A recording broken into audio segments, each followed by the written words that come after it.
How do you cope when you exit a relationship with a narcissist who caused you so much pain and suffering in your life? Maybe they took everything from you, from your closest relationships to your health, to your finances, to your confidence, and ultimately your voice. Maybe the narcissist caused you to regress from being a strong, confident person to being completely depleted and dilapidated on the inside, and then blamed you for ending up that way. And maybe after the relationship blew up, the narcissist moved on like nothing happened and seems to be doing super well. They have not lost any sleep over what happened, yet you are the one reeling and having to pick up the pieces and rebuild your life all over again. The narcissist seems to have gotten away with so much, and perhaps you are struggling with feeling like their treatment of you is so unjust. How could God let them get away with it? On one level, you trust that God will deal with the narcissist, but on another, you really want the narcissist to have a taste of their own medicine, to experience the pain and feel the consequences of their actions, because as far as you can tell, they are getting away with so much with zero accountability and zero consequences. You want revenge. You want to see them suffer. Maybe you're thinking, well, is that really wrong after all the trauma they put me through? What does revenge look like in the kingdom of God? There are many videos out there on how to get revenge on a narcissist, but this video is going to talk about revenge from a biblical perspective and how God deals with a wolf in sheep's clothing type of a person that has caused you so much pain, such as a narcissist. Now first, before we get into it, for those of you who are new to my channel, welcome. I'm Shaneen Megji. I'm a transition coach. Welcome to my channel on Toxicity is Not Your Destiny. My mission is to help people navigate toxic relationships in their lives from a biblical, practical, and spiritual perspective. So if you'd like to receive regular content from me on this subject, take a moment right now, click that subscribe button and click that bell, because every single week I'm going to be bringing you a new video to empower you in navigating toxic relationships. So without further ado, let's dive into the subject. So I just want to preamble this by saying that the kind of narcissist I'm talking about here in this video is someone who is high conflict, highly manipulative, highly deceptive. They lie, they don't take responsibility, they lack empathy, they prey on people, they exploit people, and these traits are deeply entrenched in their personality. I'm not really talking about people that have some narcissistic traits in their personality.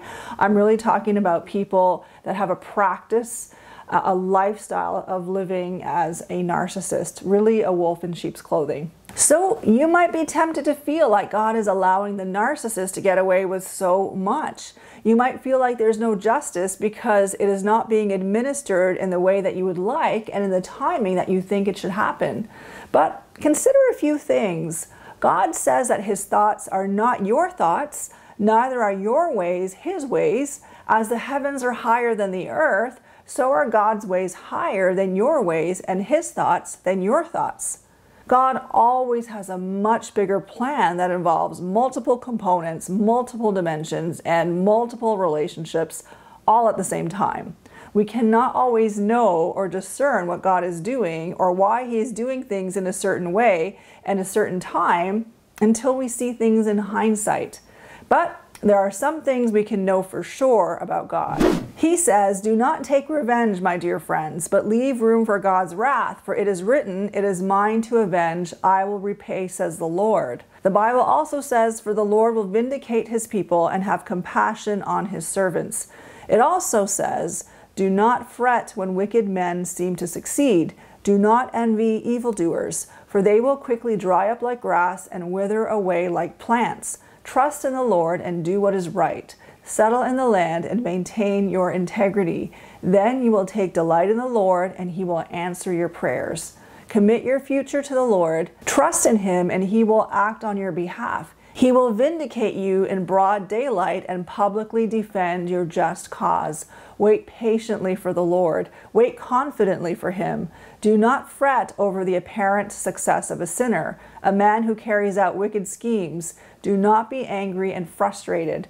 Do not fret, that only leads to trouble. I could probably end the video right here with that psalm, but anyway, we can see here that there are a lot of promises here from God. If we choose to trust God and wait patiently and confidently for Him to act on our behalf, then He will vindicate us. He will defend your cause. To take any action against the narcissist is really taking matters into your own hands. It's like saying to God, I can do a better job at this than you, and you lay God off His job, and He's like, fine then, you take over. And He backs off. So you end up not succeeding at getting the revenge you want, and on top of that, any vindication or justice God would have administered on your behalf gets forfeited. Wouldn't you rather leave vindication in God's hands? He can do a far better job than what we could ever do. God is a master chess player, and He can engineer life circumstances in a brilliant way to get to the narcissist in a much deeper and thorough way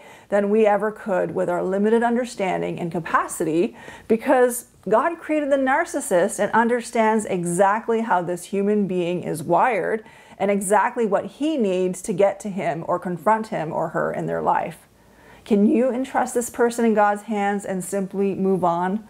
I believe God takes on the role of judge and vindicator and commands us to leave it to Him, so we will not be stuck and we will not be so preoccupied with this issue that we simply cannot move forward with our lives. It just consumes us. God's justice and vindication with your narcissist might seem like it is long coming, but God always has a higher purpose in the way He does things and is usually thinking about multiple things when He takes an action in a person's life. At the end of the day, the sins of the narcissist will either catch up with them in this life and the reaping will be high, or their sins will catch up with them into eternity, and that will be far worse. So when it comes to wanting revenge on the narcissist, it's important to understand that revenge is not in your jurisdiction, and if you interfere, you may actually block the very vindication that God wants to do for you. The second thing to consider when you're thinking about wanting to get revenge is the law of sowing and reaping. There are natural laws on the earth that you cannot escape, such as the law of gravity, and so there are spiritual laws that no person can escape, such as the law of sowing and reaping. A narcissist may think he or she is a law unto themselves, but they are governed by God's natural and spiritual laws, just like everyone else, whether they like it or not, whether they want to face it or not. And the Bible says, for God does not show favoritism. There isn't one standard for the narcissist and one standard for everyone else. And it also says, do not be deceived. God is not mocked. For whatever a man sows, that he will also reap. Proverbs also says, whoever rewards evil for good, evil will not depart from his house. Proverbs 17:13. A narcissist thinks that they are special and above the law, but they are not above God's law. Every slanderous word, every lie spoken, every deception and manipulative act, these are all seeds that have gone into the ground and are bound to reap a harvest in due time. Hosea 8:7 says, they sow the wind and reap the whirlwind. There is no escaping the law of sowing and reaping, and whatever a narcissist reaps will be way more than what he or she ever sowed. The third thing to consider is that God is both just and He's also a loving Father. He is deeply grieved by the way the narcissist treated you, and He is equally concerned about the narcissist's spiritual condition. He also wants the narcissist to repent, to turn from his or her evil narcissistic ways, and to follow God. It may seem like God is allowing the narcissist to get away with their evil behavior, but it's just not true. Oftentimes, it is just a matter of God giving them time to repent. God said about Jezebel, I have given her time to repent of her immorality, but she's unwilling. So I will cast her on a bed of suffering, and I will make those who commit adultery with her suffer intensely unless they repent of her ways. I will strike her children dead. Then all the churches will know that I am He who searches hearts and minds, and I will repay each of you according to your deeds. The thing with God is that He is merciful and generous, and He holds people accountable and repays them according to their deeds. It isn't God's nature to give a person plenty of time to repent and turn from their sinful ways, but the sobering reality is that when that time is up and that person has not repented, but rather has gotten worse and more emboldened in their sin because they bought into this lie that God doesn't see what they're doing, or maybe they think God endorses it, there will be a very swift and terrible consequence for them. And it will be terrifying for them because they are not just dealing now with the pain of the consequence, but also the complete shattering of the false reality they've been living in all this time. The Bible says, whoever remains stiff-necked after many rebukes will suddenly be destroyed without remedy. You never want to arrive at this point with God because it is a terrifying place to be. There's a reason why God calls the day of his appearing to the world both a great day and a dreadful day. It will be a great day for those who have sought to follow him, and a dreadful day for those who thought they could keep their secret sinful lives hidden from God, and now they have to give an account. There is a story in the Old Testament about a sinful city called Sodom and Gomorrah, and there was quite an outcry to God because of the corruption and sin going on, and it was becoming intolerable. It's interesting to note that God allowed the corruption to get quite serious before he acted. The Bible says, "And the Lord said, because the outcry against Sodom and Gomorrah is great, and because their sin is very grave, I will go down now and see whether they have done altogether according to the outcry against it that has come to me, and if not, I will know." By reading this story, it seems that there is a threshold that God will allow sin to cross before he responds by applying a sobering, terrifying consequence. And that is what happened with Sodom and Gomorrah. When the outcry reached a certain level and the gravity of the sin there reached a certain threshold, God made a decision to destroy that city with no remedy. If there is a time passing with the narcissist and they seem to be getting away with so much and only getting worse, this is a time to be deeply sobered and troubled. This delay of God is no indication that the narcissist is getting away with anything. When someone is sinning, and I'm talking here about a deliberate practice of evil now, a wolf in sheep's clothing, someone who lies, deceives, manipulates, preys on others while outwardly acting pious. Now, this is the kind of sinning I'm talking about, a sinful lifestyle. I'm not talking about the kind of sinning where somebody is endeavoring to follow the Lord and stumbles at times. So just understand that I'm talking about this type of an evil person. So when a person is sinning in that deliberate lifestyle of sin and much time is passing, this is usually an indication of a terrible consequence that they are going to face at some point or another unless they change their course. And Scripture is quite clear about this. God is not blind to the sins of the narcissist, but it is usually the narcissist who is deceived about his or her ways and will be taken by dreadful surprise when crisis suddenly hits their life. The next thing I'd like to talk about is the dangers of wishing evil on the narcissist or being happy at their downfall. If God sees that you are happy at someone else's calamity, it is not going to go well for you. The Bible warns us, do not gloat when your enemy falls. When they stumble, do not let your heart rejoice, or the Lord will see and disapprove and turn his wrath away from them. So listen, while God understands the pain and the trauma you've been through and has a heart to vindicate you and restore you, he desires you to not take on a vindictive, revengeful spirit in your desire for justice. One of the most diabolical aspects of narcissism is a narcissist's drive to punish people for their wrongdoings by humiliating them or doing all kinds of evils against them. They are bent on seeing people suffering and demise just for crossing them. And God is not wanting us to walk in that same spirit, but he wants us to walk in a different spirit, in an anti-narcissist spirit, where we embody the traits and personality of Jesus Christ. And he desires to see a person healed, restored, saved in their right mind rather than condemned to hell. The best warfare you can do against narcissism and the spirit of narcissism in this age is to actually despise the traits of the narcissist, which is actually the personality of Satan. And it is to endeavor to not have anything to do with those traits, to keep them far out of your heart. Instead, you seek to embody the traits of Jesus Christ, the humility, the meekness, kindness, patience, goodness, gentleness, self-control, love for mercy instead of judgment, a heart for healing and redemption instead of condemnation. So with all that being said, what does revenge on a narcissist, or let's say revenge on the demons operating in the narcissist, look like from a kingdom perspective? The biggest narcissistic injury you can create on a narcissist is that you do so well in life that you do not need them anymore. You actually do better without them. You flourish, you regain your identity, you get your power back. This may seem like the harder path to take, but is definitely the most powerful one. Being yourself is actually a massive offensive attack against the ego of the narcissist because it means you have taken ground back from them.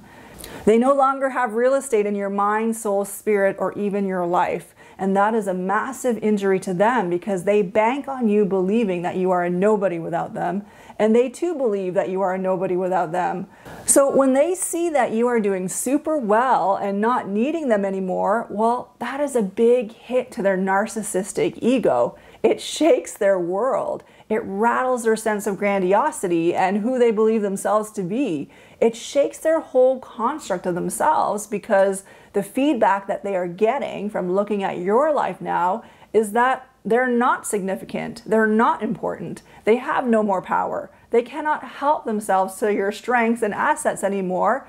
They now have to contend with the boundary that you have set for them, and they cannot stand boundaries or limitations. So this makes them feel small and powerless because they are subject to you and having to respect your boundary and your space.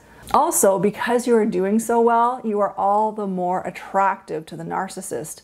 In the past, they felt completely entitled to take everything that was yours as if it belonged to them, your time, your energy, your talents, your resources. But now, by the way you are living your life, they have to contend with another boundary you have set, which tells them that they are not entitled to these things. And that is so hard for a narcissist because they actually believed you were their property and that they could treat you however they wanted. So your new life and your new identity are very hard-hitting messages to a narcissist in and of themselves. You flourishing in front of the narcissist while holding up a strong boundary to keep them from entering in is a massive blow. A worse blow than you getting revenge some other way, I promise you. If the narcissist picks up that you are preoccupied with wanting them to suffer the consequences for all the pain they caused you, and they see that you are feeling angry, sad, or bitter, this is only going to feed into the narcissist's grandiosity and sense of significance because it tells them that they still have power over you. If they see that you are sad, ruminating, angry, furious, or determined to get justice or see them fall, that is a source of narcissistic supply for them. It is a drug that feeds them and puts them on a real high. They love seeing you in this state because it means your attention is on them, even if it's negative attention. But as soon as your attention is off them and you're on to your new life and you are indifferent to them, well, that is a huge bombshell for them. Breaking the narcissist's power off your life and becoming indifferent to them is the worst narcissistic injury and the best way to get revenge, if you want to call it that.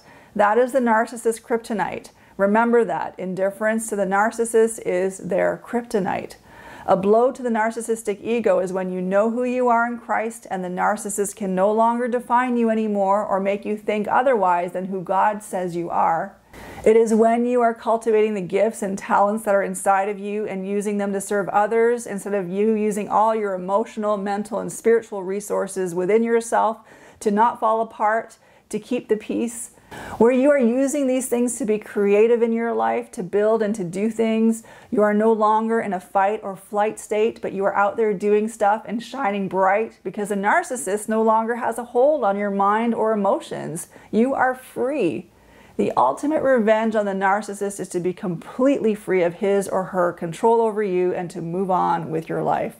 The narcissist wants you to believe that your life is meaningless without them, so your best revenge is to thrive without them. And friend, God can empower you to do just that.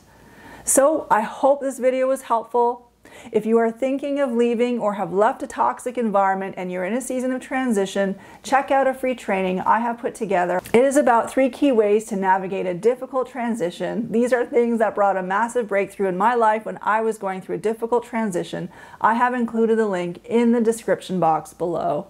If you'd like to see more content from me and have not subscribed yet, click that subscribe button and click that bell so that you can get the alerts because every single week I will be posting a new video to empower you to navigate toxic relationships in your life.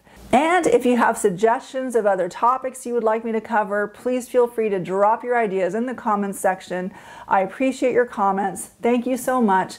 And this brings me to the end of my video. Thank you so much for watching. I appreciate you. I look forward to seeing you in the next video.